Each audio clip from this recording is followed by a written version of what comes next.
and welcome to What's Up in Photography. I'm Andrea, your model for today, and your host, Ron Sullivan, will be teaching you how to capture photos in outdoor locations.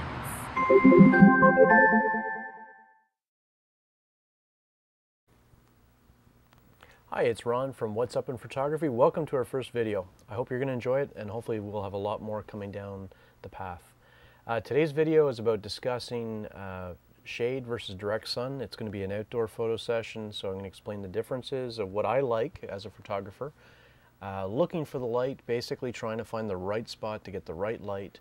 And then this segment is going to be just on using reflectors. We're not going to talk about outdoor strobes or off-camera flash. It'll be just showing how a simple reflector that you can buy at your camera store for less than 30 or 40 bucks. If you want to go to a tri-reflector one, and it's almost 100.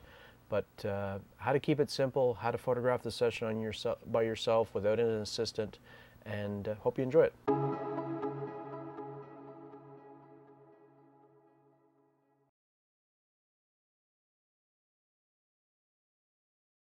Andrea is standing in direct sunlight right now, which is to the right of the screen. And in the left, there's a large shaded area. We're going to photograph and show the differences between the two areas. Direct sun and the shade. The reflector I tend to use a lot on outdoor photography is a Elastilite grip reflector, which makes it really easy for me to work by myself, and sometimes I just get the model to hold the reflector as well, and I grip one end, they grip another, and you get some really great lighting conditions with this. There's usually two sides. There's the silver side, which I tend to use a lot, and then there's the white side. And here you can see Andrea is actually holding the reflector. We're now in the shaded area.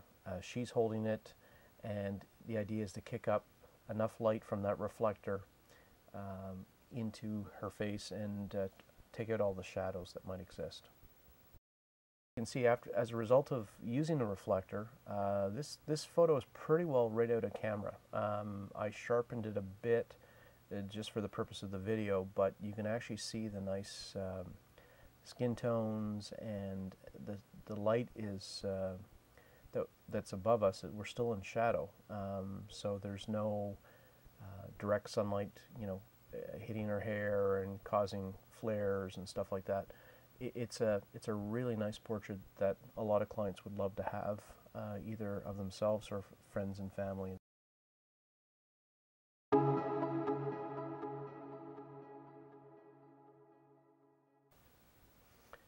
Our next segment is we had an outfit change with Andrea, and then we moved to some sort of gondola type structure that I wanted to demonstrate how on one side of the structure we were in direct sunlight, very, very harsh lighting, and by just going around the structure we found a shaded area that again gave us the light that I prefer. In most instances I prefer to shoot in shade, unless I've got a full strobe kit, but if I'm just with a reflector, I prefer to go into shade and just bounce up the right amount of light that I want. Here you can actually see Andrea actually moving the reflector back and forth to create the effects of lighting, basically the ambient light being reflected up into her face to take away all the shadows and create a really nice soft light effect on her. This is really something you couldn't do in direct light with a reflector because it would just put too much glare in her face. I tend to work in shade because it allows me to control the light and bounce the light where I want it to go onto my model or subject. Here you can actually see in the final image, which is almost right out of the camera with just minor edits for sharpening, the image turned out fantastic. We haven't done anything in the way of photoshopping to this. We haven't done anything to the skin tones. We haven't done anything. It's almost like a method that you cannot fail at. If you put a subject in shade, as long as it's not darkness and shadow, with a reflector you can actually create a real nice soft light pattern on their face and really not require a lot of Photoshop after to finish the image and give it to a client. Until our next video, we'll be doing these on a fairly regular basis with new topics, and hope you enjoyed it.